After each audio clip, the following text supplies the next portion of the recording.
¿Qué tal? Buenas noches, ¿cómo le va? Gracias por seguir conectados a Periodista 360. Cada vez queda menos para las elecciones, para las PASO, esas que para muchos va a funcionar como una primera vuelta, que ahí se va a definir gran parte de la historia, habrá que ver, pero queda menos.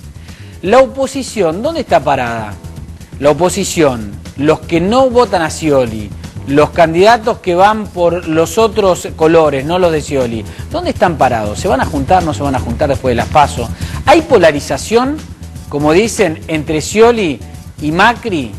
¿O Massa empezó a levantar en los últimos tiempos? Vamos a hablar con los candidatos. Facundo Moyano está con nosotros para el primer bloque.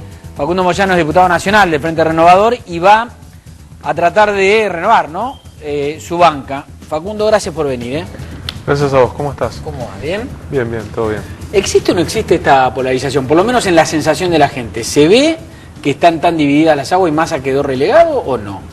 No, creo que es una cuestión más mediática que otra cosa. De hecho, las elecciones que se fueron suscitando en los distritos más importantes, de hecho los 3 distritos más importantes después de la provincia de Buenos Aires, Santa Fe, Córdoba y Capital Federal, mostraron que no hubo polarización.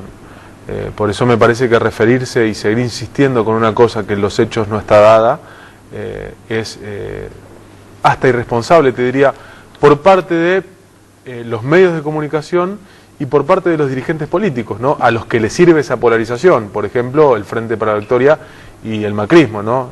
Todos apuntan a esa polarización, pero en Capital Federal no existió, en Córdoba no existió y en Santa Fe tampoco. Capital Federal, sí, la más polarización. O menos. Massa no tuvo candidato. No, está bien, bueno, pero esa es otra cosa, es un error político de Massa que lo reconoció. Pero No, estamos no, hablando de la polarización gobierno Macri. La puedo interpretar entre el oficialismo y la oposición. La oposición, digamos, en definitiva, Lustó y Horacio Rodríguez Larreta estaban en el mismo espacio. Pero no hubo polarización. Se definieron entre ellos dos. A ver, en el mismo espacio. Yo no creo que... Ah, bueno, es semántico. La realidad, bueno, estamos de acuerdo. En Córdoba lo mismo, pero ¿no? En el resto de la provincia sí. ¿En Córdoba hubo polarización? No, digo que en el resto es como, como decís. Eso.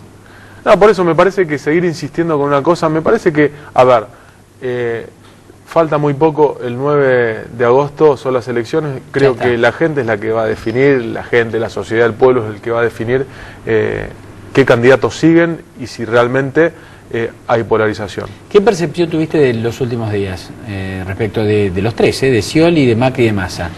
Bueno, me parece... Siempre los últimos 15 días son críticos, ¿no? A ver, el discurso de Macri claramente refleja, después de la victoria que simbólicamente se puede interpretar como derrota, pero no derrota por los números concretos, que efectivamente Rodríguez Larreta se impuso por 3 puntos sobre Martín Lustó, más allá de lo que se anunciaba en las encuestas, 10, 15 puntos de diferencia. La realidad es que hubo una derrota en términos discursivos y simbólicos que termina reflejando la falta de contenido del espacio del PRO, la falta de propuesta concreta para los argentinos, ¿no? Cuando durante el tiempo donde se dieron las discusiones puntuales de Aerolíneas Argentinas en el Congreso de la Nación, de YPF, el PRO estuvo en contra. Por eso es poco creíble que desde lo discursivo Macri haga referencia a que quiere la continuidad de todo eso. Después, bueno, lo quisieron disfrazar, que creo que hasta fue aún más perjudicial ese intento de justificar el porqué, el cambio del discurso. Realmente creo que eso no es creíble y que no solamente termina dañando al espacio político del PRO, sino termina dañando la política en general porque le saca credibilidad a los dirigentes políticos, ese giro de 180 grados por un resultado electoral. Por eso nosotros sostenemos, y yo en lo particular sostengo, que la política no es una encuesta ni es un cargo, ¿no? Uno no puede correrse de los ejes programáticos que se plantean, más allá de que el PRO no los tiene ni los tuvo nunca, a partir de un resultado electoral. Parece que en ese sentido sí el Frente Renovador tiene la posibilidad de pararse sobre propuestas más firmes que le pueden dar al votante la posibilidad de saber cuál es el rumbo real que tiene este espacio político. ¿Dónde está parado el Frente Renovador? Digo, porque uno piensa, el peronismo es el Frente para la Victoria o el gobierno, esto dicen, por lo menos ellos, además así salen a venderse. El no peronismo está con Macri, el radicalismo y Cambiemos. ¿Dónde se para el Frente Renovador? Bueno, nosotros siempre sostuvimos que no queríamos el cambio de todo ni la continuidad de todo. Nosotros nos plantamos en un lugar donde creemos que está la mayoría de la gente, al igual que en el 2013. Sergio Massa dijo, nosotros no estamos en contra de todo, ni tampoco estamos a favor de todo. Queremos la continuidad de la asignación universal por hijo, creemos en una aerolínea de bandera, pensada en términos estratégicos para planificar el sector, queremos una YPF en manos del Estado, por lo menos direccionada o pensada en función de tener un plan estratégico en términos de energía, y queremos el cambio de la inflación, queremos salir de esta presión sistemática que se ejerce sobre la justicia, por eso reafirmamos la independencia de la Corte Suprema. Nosotros queremos la justicia independiente y queremos construir un proyecto de país con eje en el trabajo. Ese es el proyecto en términos generales o las líneas generales del Frente Renovador. ¿Cuáles fueron los errores que cometió Massa al inicio que por ahí a lo mejor después fue corrigiendo? Bueno, él lo reconoció. También hay que entender la dificultad de poder sostener, y que de hecho creo que es una cosa para destacar, un espacio político sin tener herramientas de contención institucional, ¿no? Porque Massa es diputado nacional, si bien es un espacio donde se contiene a muchos dirigentes de diferentes fuerzas políticas, también hay que entender que es un mérito poder sostener ese espacio político en el medio de estructuras que claramente corren con ventaja a la hora de la planificación electoral. ¿No? Y estoy hablando de la Ciudad de Buenos Aires, la Provincia de Buenos Aires y el Estado Nacional, que están en función de la construcción política electoral de cada uno de los candidatos. Terminan siendo todos peronistas, en definitiva, ¿no? El Frente para la Victoria, Frente Renovador, digamos, o el peronismo como germen. ¿Qué es lo que detectás del gobierno, del oficialismo del Frente para la Victoria, que no te haría participar de este gobierno? Bueno, en principio la cuestión más objetiva, ¿no? El plan económico. Vos me podés decir, sí, pero ¿estuviste en algún momento? Sí, claramente estuve y apoyé, y lo hice convencido, porque había una Argentina con superávit gemelos, había una Argentina que crecía en términos económicos, había una Argentina con redistribución, más allá de que también había inflación importante, habían reservas por 55.000 millones de dólares, había recuperación del poder adquisitivo, porque las paritarias iban por encima de la inflación, creo que ya lo dije, había distribución de la riqueza a partir de la política social por parte del gobierno. Después todo eso cambió. Año 2014, tomamos para tener un año concreto de comparación, inflación a casi un 40%, según estimaciones de consultoras oficialistas como el Cifra, que utilizan el mismo método de medición que utilizaba Kicillof en el centro de estudios que él conducía, que después se lo hicieron borrar cuando fue funcionario, que era el Senda, me refiero al IPC-9 de provincia. Trabajadores perdiendo en relación a la inflación, un ajuste claramente, digo, más allá de que no es el ajuste típico ortodoxo, es un ajuste porque quedan atrás de la inflación. Todo eso parece no representar las banderas del peronismo. Bueno, a ver, un país con 10 años de crecimiento económico a tasas chinas, que tenga un 35% de trabajo en negro y un 25% de pobreza, me parece que cuesta creer. O sea, vos no le crees a la presidenta con el 5% de pobreza que dice que hay. Bueno, me parece que hace falta solamente con tomar los datos del INDEC, que arrojan una cifra de un 50% de los trabajadores cobrando 5.500 pesos, para darse cuenta de que desde el sentido común, ni siquiera agarro parámetros científico, de pobreza.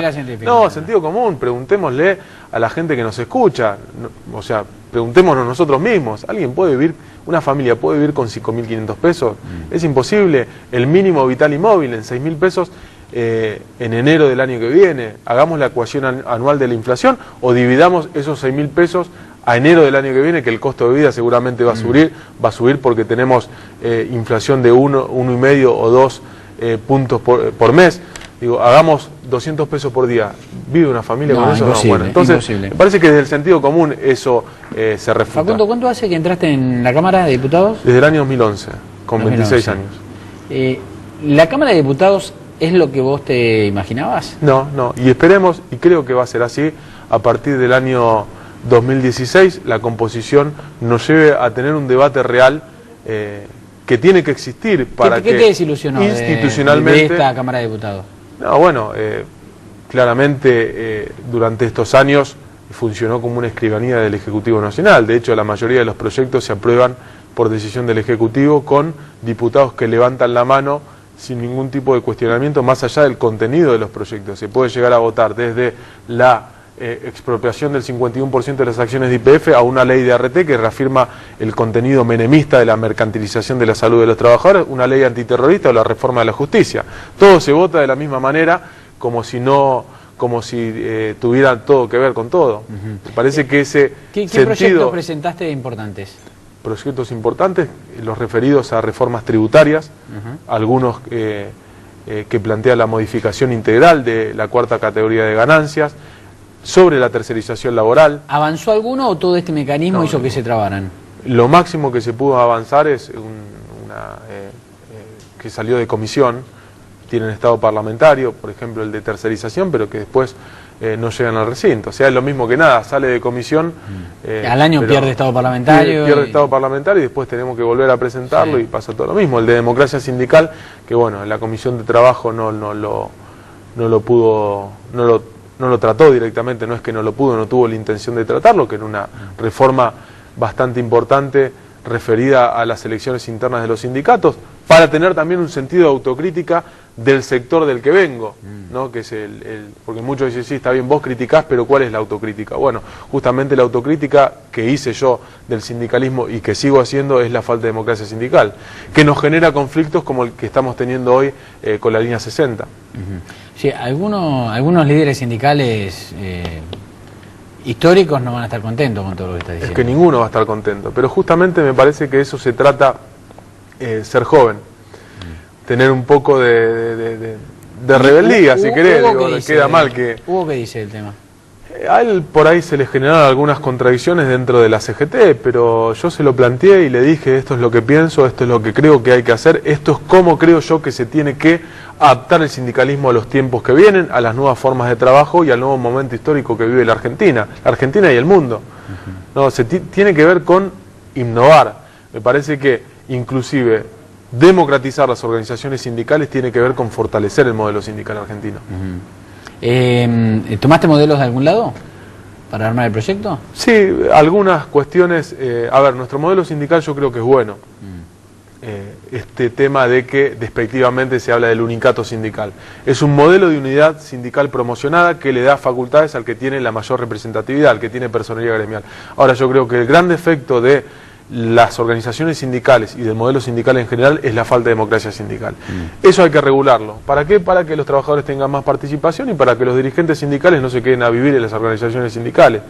Esto es lo que creo yo. ¿Reduciría el nivel de conflicto? Sí, totalmente, totalmente. Porque muchos de los conflictos están originados precisamente a raíz de esto. La proliferación sindical es producto de la falta de democracia sindical. Cuando un trabajador no puede disputar la elección en su gremio, va y se arma otro gremio. Entonces se van armando ramificaciones por todos lados y realmente eso termina debilitando a los trabajadores frente al empresario y al poder de negociación colectiva que tienen que tener las organizaciones sindicales. ¿A Sergio Massa lo ves con garra de presidente? Sí, totalmente, totalmente. Es el mejor candidato. Es el mejor candidato y sería el mejor presidente, sin duda. Es el que tiene la firmeza, la decisión política, la capacidad... No esperaba que me digas otra cosa, igualmente. No, pero a ver, te lo digo, ha demostrado en cada lugar donde estuvo capacidad de gestión. Qué sé yo, a mí me gustaría comparar, los logros que tuvo Sergio Massa en el ANSES. Desde concebir hasta ejecutar medidas tales como la incorporación de un montón de pasivos al mercado de consumo, si querés, ¿no? Con las moratorias jubilatorias, que fue una de las medidas más importantes del ANSES, que la fortaleció de una manera extraordinaria. Como gestión en el municipio de Tigre, siendo el intendente más votado, como jefe de gabinete inclusive, más allá de que después se fue mal con el gobierno. Ahora, si yo miro la provincia de Buenos Aires en términos de salud, en términos de educación, en términos de infraestructura de rutas, digo que tenemos lamentable récord de accidentes de tránsito en las rutas argentinas por falta de inversión en infraestructura de ruta. Tenemos que dejar el tiempo para invitados. Facundo Moyano, gracias por venir. Muchas gracias a vos. Suerte en las elecciones. Muchas gracias.